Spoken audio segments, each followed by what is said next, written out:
always a man. There's always a city. Bring us the girl, and wipe away the debt. Booker, are you afraid of God? No. But I'm afraid of you. Welcome to this very special video of taking a look at the art of Bioshock Infinite. This is an art book by Dark Horse, and it includes an introduction by Ken Levine, the director of Bioshock Infinite.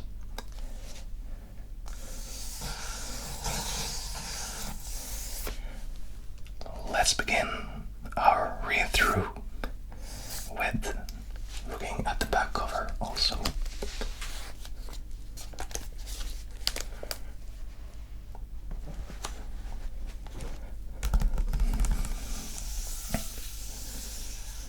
The back cover includes one of the many shops in the game,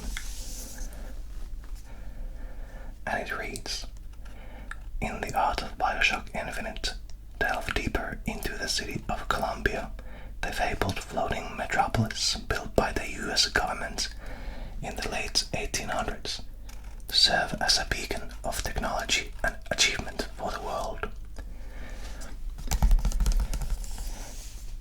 And what has been said about Bioshock Infinite, a title that is likely to define the video game landscape in the years to come, by Game Informer.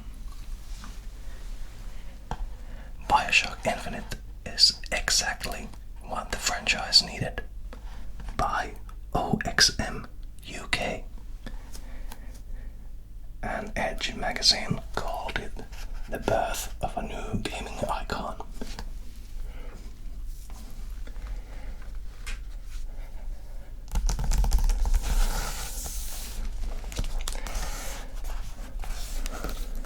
I bought this art book used from a shop called Fantasiapelit here in Finland.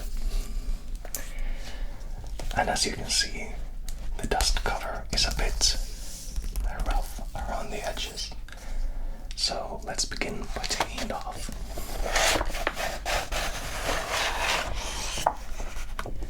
And taking it off reveals this beautiful, almost line drawing-esque picture of Elizabeth and Songbird.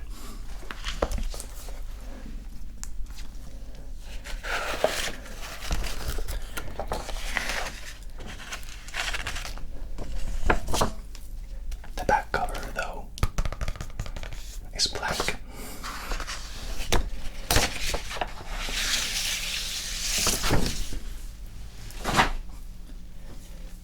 So,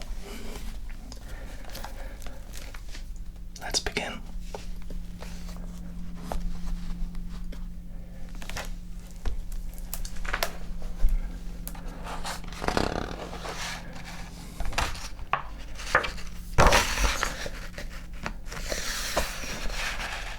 The Art of Bioshock Infinite. Let me center it for you.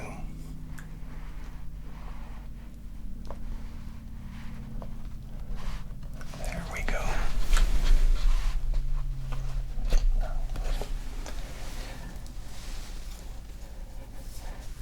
The first picture shows the street of Columbia.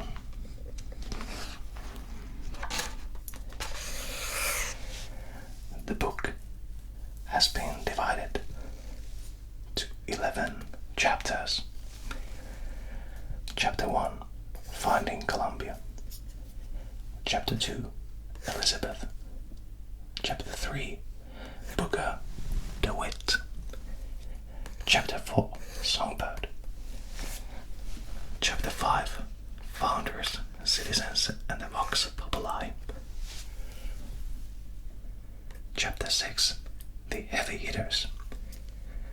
Chapter 7, Advertisements and Propaganda. Chapter 8, Figures. Chapter 9, The Skyhook. Chapter 10, Weapons and Airships. And finally, Chapter 11, Columbia. Now, before we get any further, I just want to say that this read-through will include major spoilers for the game. So if you are interested in the game and haven't played it yet, I highly suggest you play it. The reason I am making this playthrough, or rather read-through, is because Bioshock Infinite is definitely one of my favorite games of the past 10 years. So make yourself a favor and play it on any console of your desire. It's been transported to PlayStation 4 originally from Xbox and PlayStation 3 and PC. Now, with that out of the way, let's continue.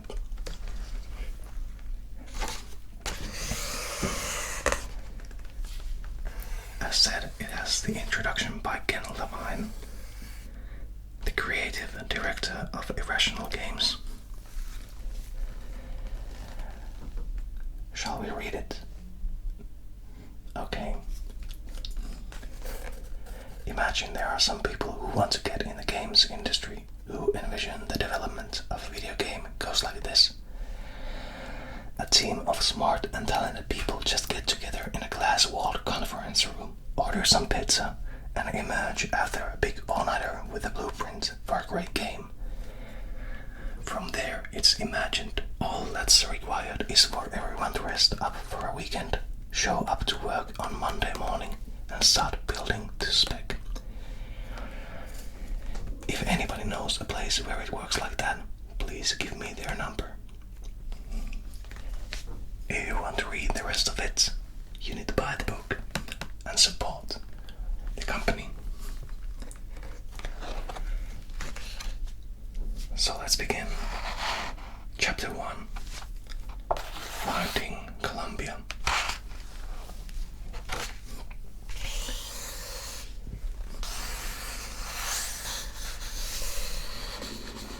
Long before the Sky City of Columbia was fully developed, the art team of Irrational Games had a set of concepts to explore.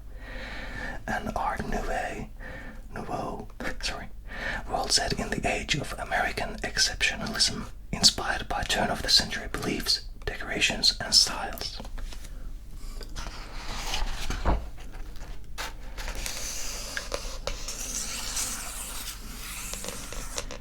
Further exploration of a darker, more derelict Columbia.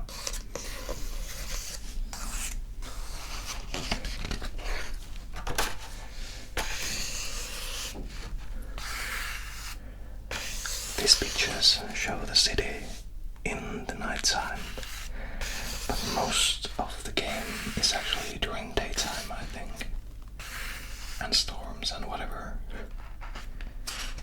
But it's beautiful in its kind of a gothic setting.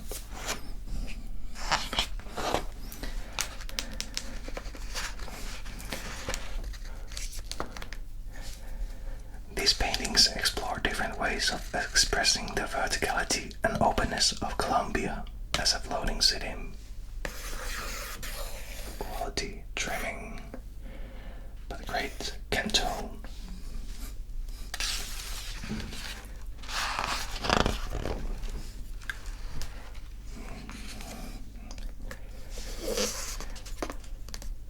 A pack of crows being fed.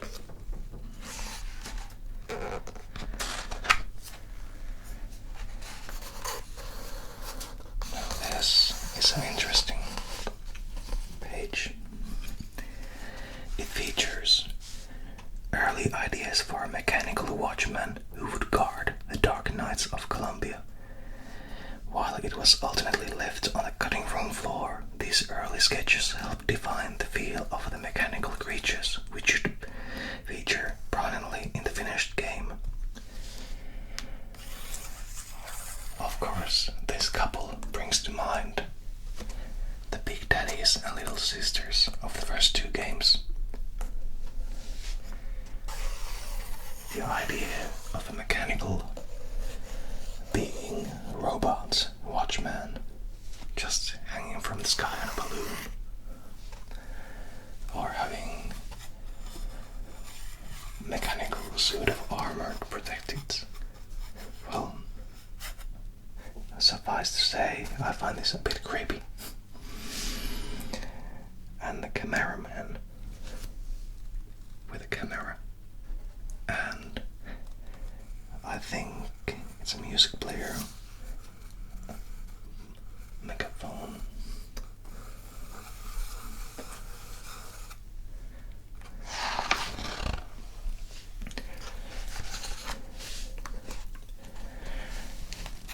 And as the Bioshock Infinite has the idea of tears through the 1912 world and the future of Rapture, this page shows, well, creepy pictures of people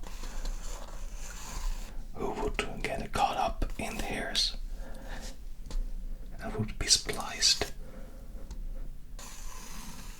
with varying results if caught in the tears.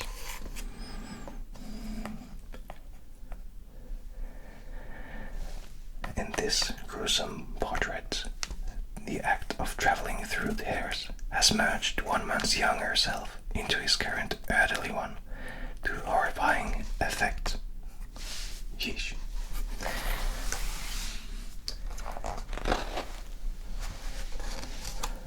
Here's some monsters they talked about putting into the game before the final product.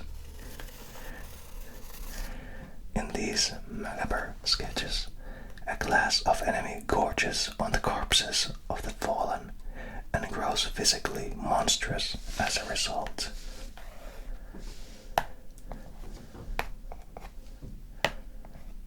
Yeesh.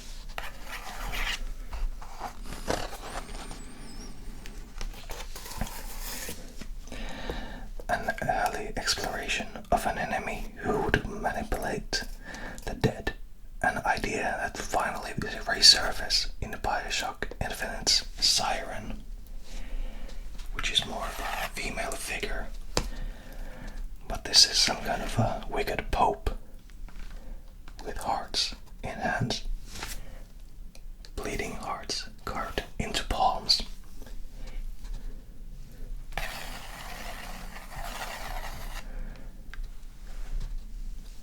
Paper mache Saint Mask, and a resurrector should come off as martyr.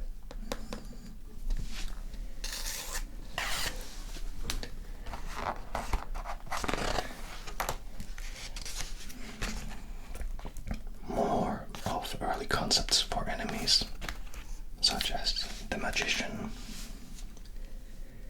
inspired by Bioshock's mad artist Sander Cohen, with theatrical makeup over shaved head.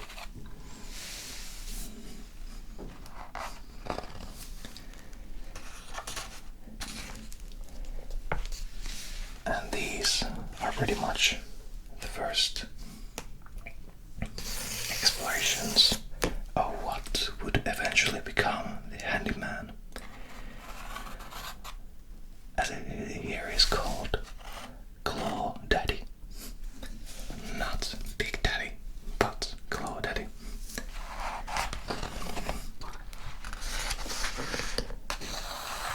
Here's some of the early concepts for using plasmids, or rather in this game, rigas.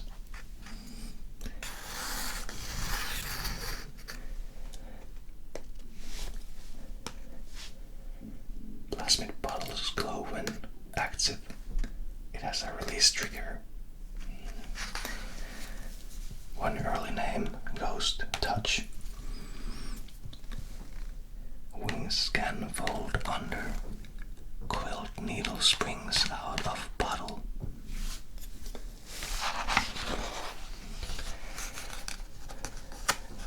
And here's another early enemy exploration. The Enhancer would support other enemies by buffing them at a distance with instant acting potions.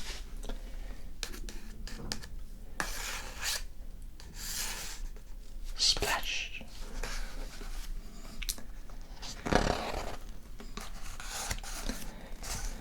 While the storyline was evolving, a team started developing signature enemies. These sketches explored the creations of Mad Toymaker, such as an owl-like creature with blades, or a Mad Hatter's bunny.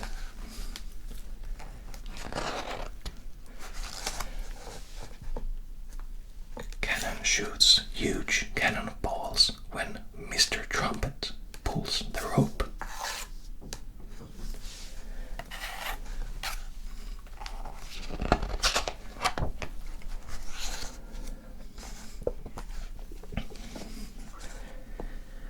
As the floating city setting for Bioshock Infinite became clear, a flying signature enemy was needed.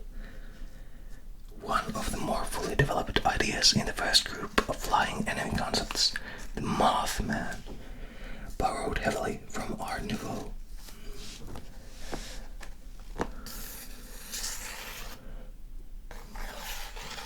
Sharp wingtips for stabby.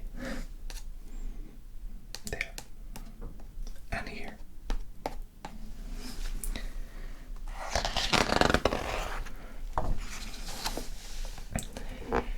Further explorations of flying enemies of Columbia, exploring not only their looks, but how the creatures might interact with the world around them.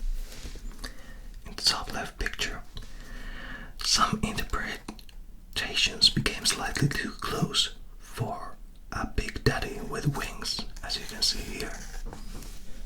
This too reminds me of the Big Daddy a little bit. More of a lion-esque one here.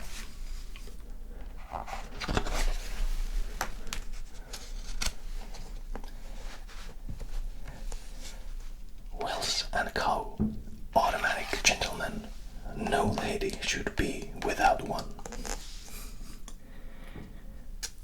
Many early sketches featured automatons, a fascination of the era. Many of these ideas would eventually find their way into Bioshock Infinite's motorized Patriot design.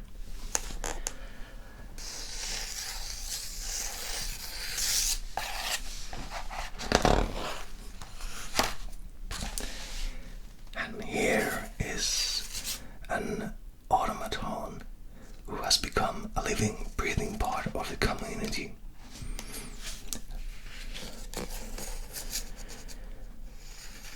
While this automatic gentleman may not have lived to see Columbia, the disturbing sense of things are not as they seem lived on.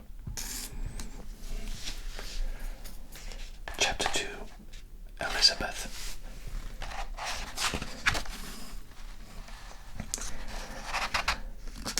Here are many of their early sketches when they were designing Elizabeth.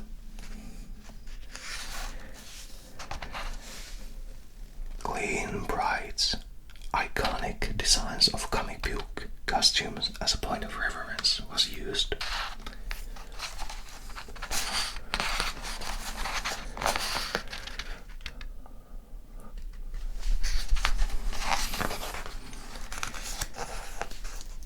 Here we have a more finalized version of Elizabeth. It was important to convey the idea that Elizabeth has spent a lifetime in captivity in Columbia. These iterations of clothing for young Elizabeth explored different ways of projecting her personality through something as simple as a necklace or a color choice.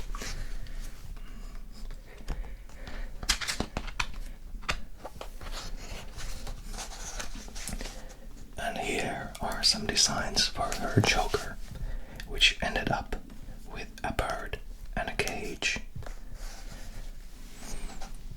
And we have different iterations of costumes for Elizabeth here.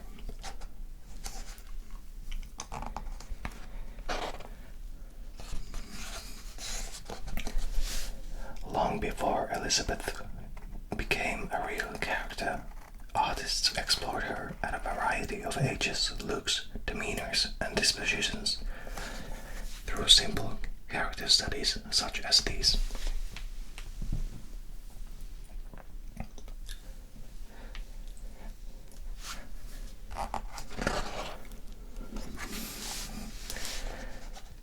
And here we have various designs for Elizabeth with different eye shapes, hairs, and expressions. The team also studied the work of classic animators in communicating emotion and context in these situations.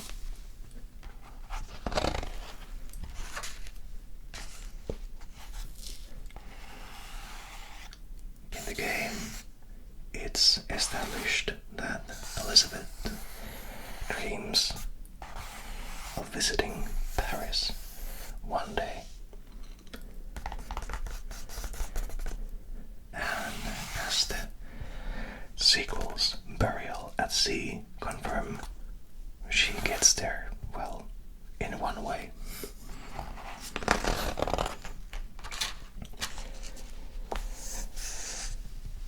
Here we have some early illustrations of Elizabeth using her abilities. And a sad Elizabeth facing the outside world.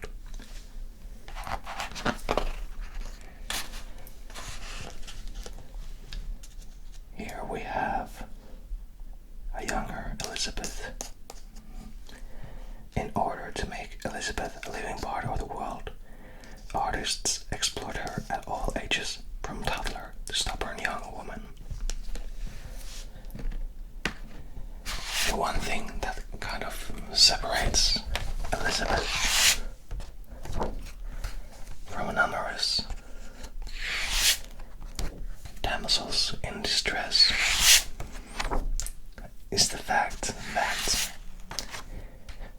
while the game is basically one long escort mission, she helps you out and can take care of herself, so you don't need to protect her in the game.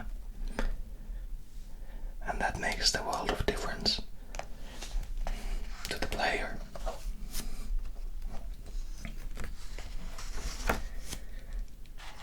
Chapter 3, Booker DeWitt.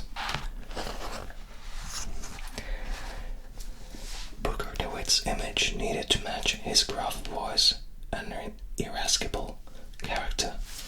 Booker changed physically over the game's development, from a thuggish brute to a weather-beaten everyman. Here we have the various iterations of Booker.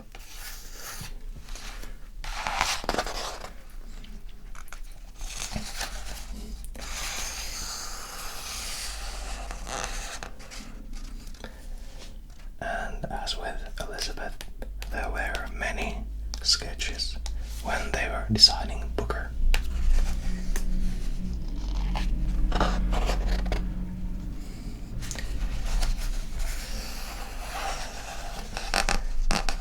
And here we have almost the finalized version of Booker DeWitt. Once they found his, well, found in the sense of the world, along the designs, they go through various iterations of expressions and age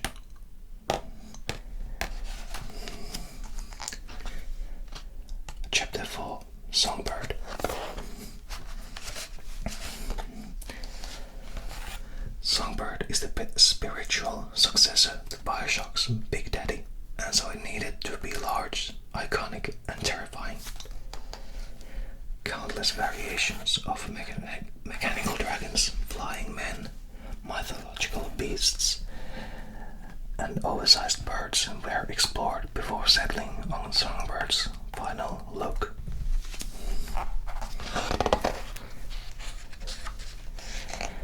Creative director Ken Levine wanted a character capable of expressing emotion, intensity, curiosity, and menace. These sketches show how different approaches to the articulation of the most expressive part of any creature, the head and eyes.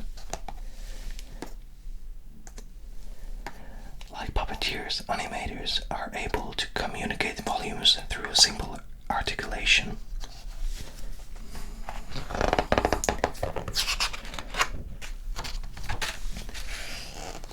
And here we have more of the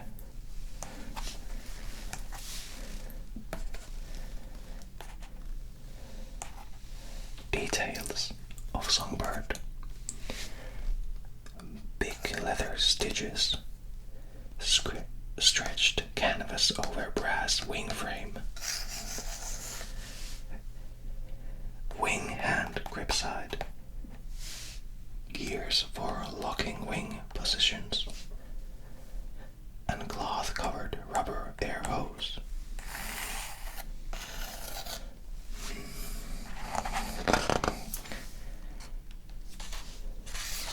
Here, continued are the details of Songbird.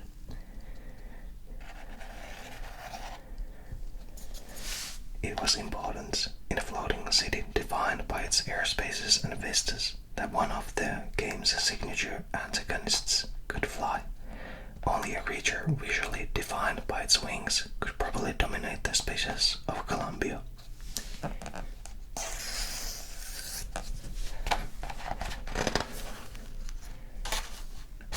During the game, we encounter Songbird many times. First, it comes off as a menace or a destroyer, just trying to keep Elizabeth captive.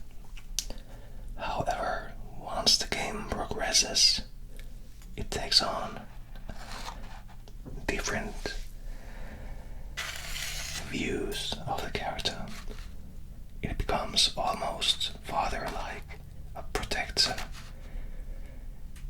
Without better knowledge, it only wants to keep Elizabeth alive and healthy from whatever may come off as a threat to her.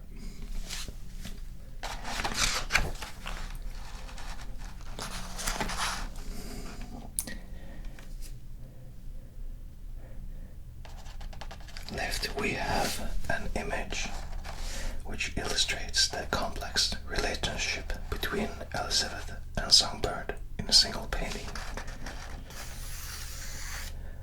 This painting, of course, reminds me of the ending of the game, where Elizabeth, through a tear, transports Booker and the Songbird to the city of Rapture.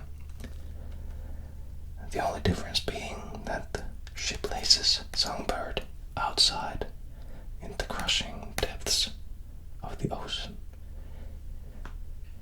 and she puts her hand up against the glass of the city walls, calming the Songbird down as the life fades away from it.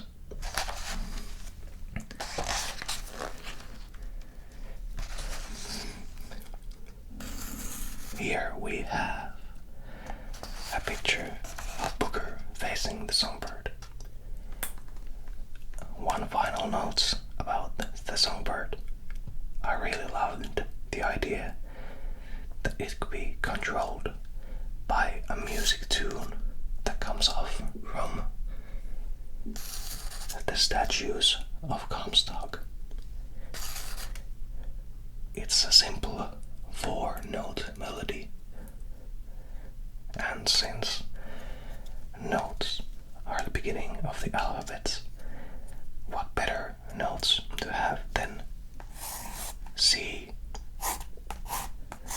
A, G, E, a cage, fitting for both Songbird and Elizabeth.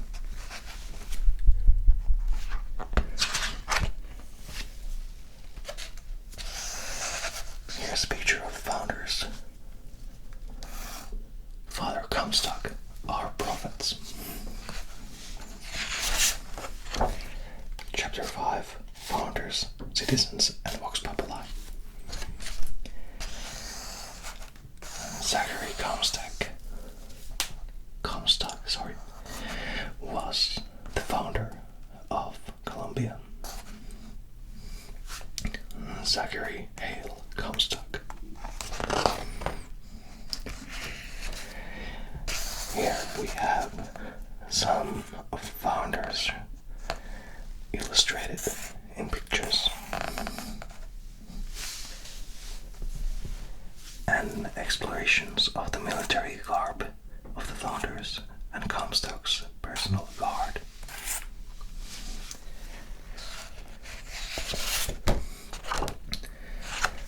One note about Comstock.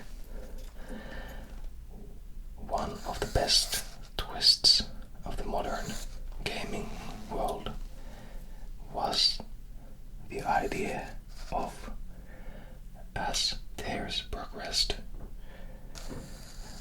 it became clear that some kind of a time travel would be applicable to this game. But still, the idea of Zachary Comstock being a born-again Booker DeWitt, well, the ending just blew my mind when I first played through it.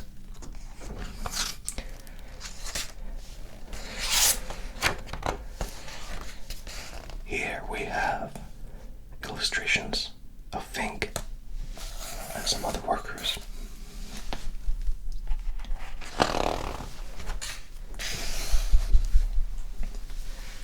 Workers and citizens.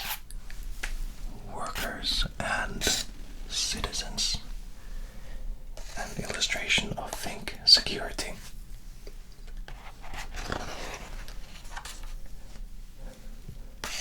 Here's some of the more gruesome ideas of a labor line.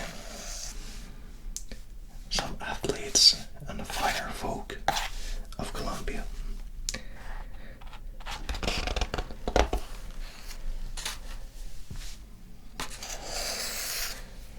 Here's Cornelius Slates and some of his soldiers.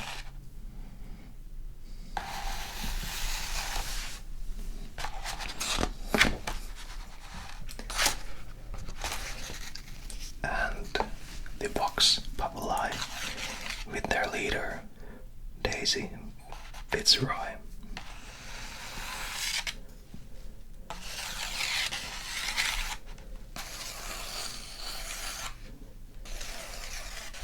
And I think about the Vox Populi, it reminds me of this one scene in the game where one of them ladies who are in the Vox Populi area sings the CCR song Fortunate Son. She has learned it through a tear. It was a nice little Easter egg.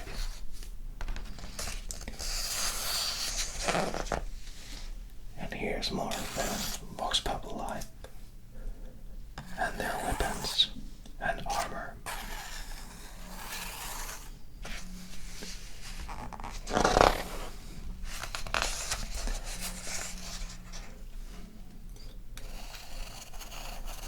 And it was important that they would be believable workers and tradesmen of Colombia, not trained fighters.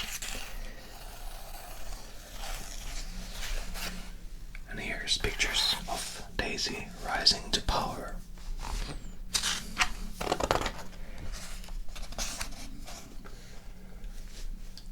And one final picture of Daisy. Chapter 6, The Heavy Hitters.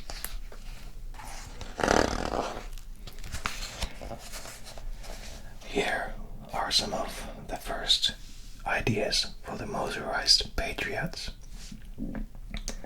with top hats or those strings or garments around it with a minigun-esque weapon or on wheels.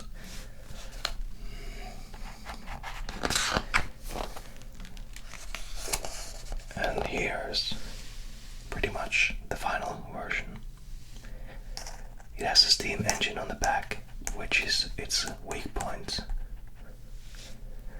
And it has these almost sails like flags on it.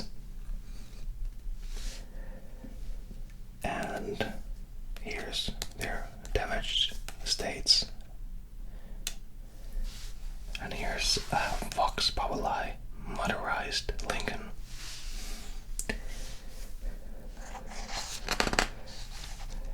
Taken over and repurposed by the Vox Populi.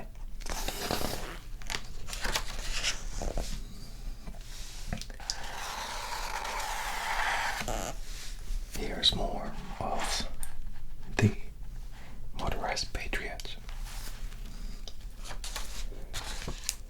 And here are some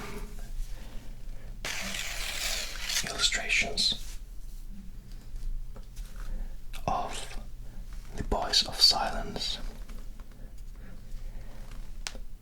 They are children from orphanage with school uniforms and these helmets and horn-like devices as ears and mouths.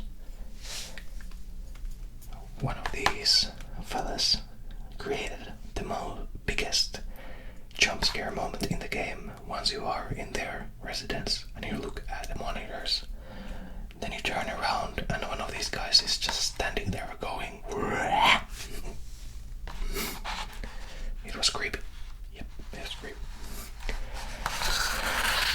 Here's the siren, which taps into a very real turn of the century social trend of seances and mediums.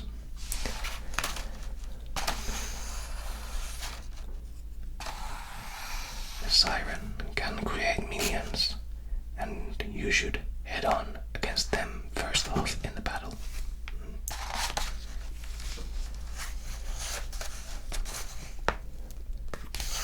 Here are some of the details of the handyman enemy.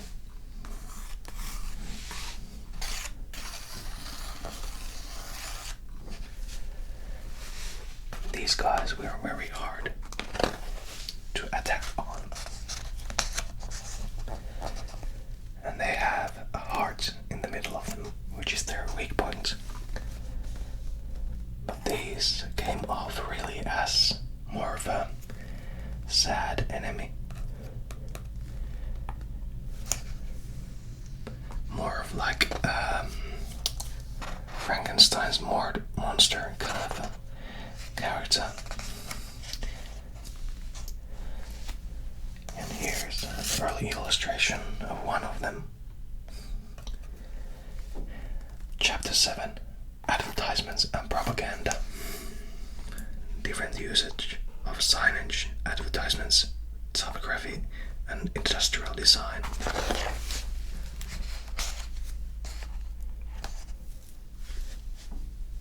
Here's a picture of Zachary Comstock getting the idea of Columbia. And this is Jockey, a figure from Fink Industries. A Devil's Kiss figure. Possession figure. Any stallion can be tamed.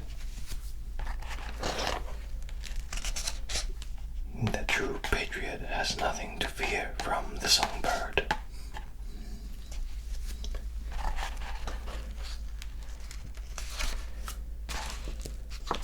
Find your voice. Vox Populi propaganda.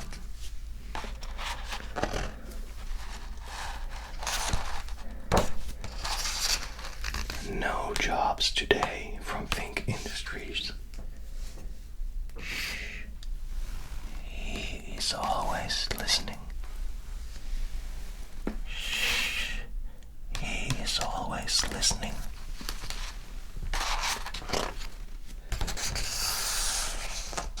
Dimwit and Duke.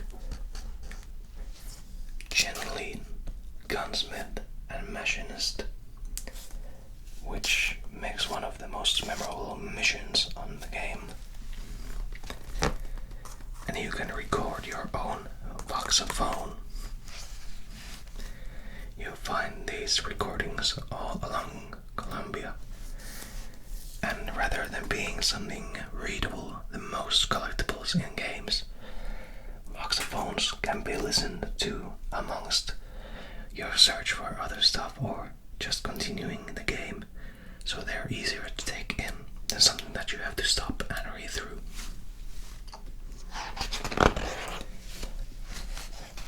Here's one of the most impressive pieces in the book. It shows Zachary Comstock almost as a Moses-like figure through this valley and showing the people the way, the future, Colombia.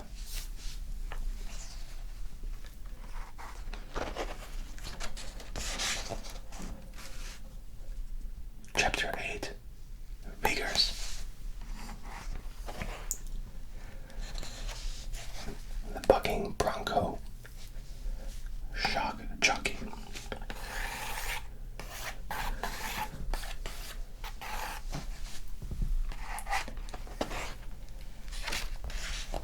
Possession.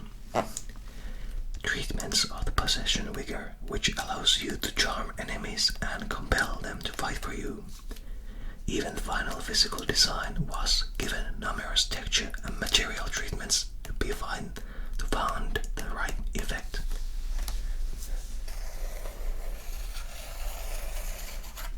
And here's Undertow, which allows you to pull enemies towards you or push them away. With this nice Kraken-like design. Or the murder of crows. The first time you get this, it's a memorable event in the game, but not gonna spoil that.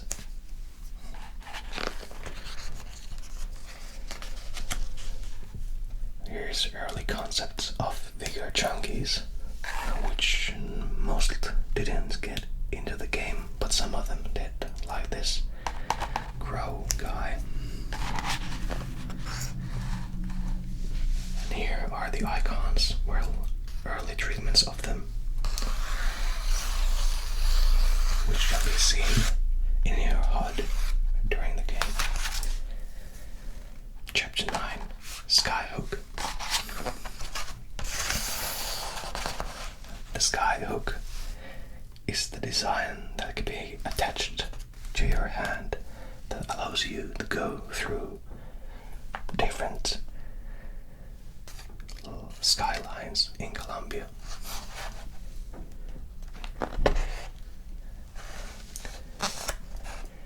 Here's a Skyhook as a weapon can be used against the streeters or the attackers. Yeesh.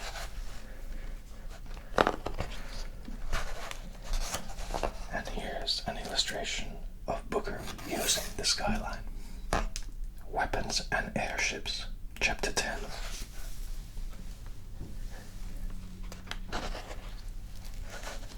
Here are some of the weapons, like basic rifle, the machine gun, the pistols, shotgun, the Vox Populi weapons with their wrappings. some of the sniping weapons. And here are some of the turrets found in the game.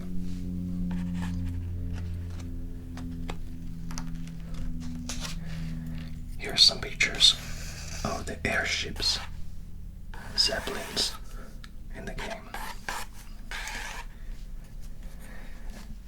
One of the most fun levels was these ships where you could just jump from one to the next.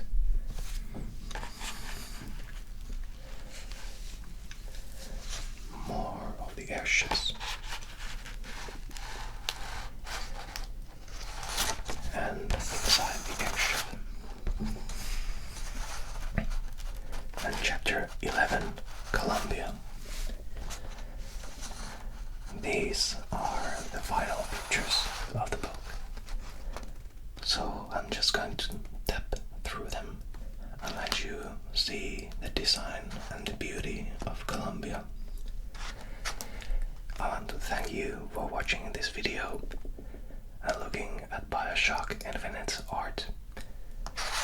As earlier, I highly suggest you play through it, as it is one of the most compelling games of the last 2 years.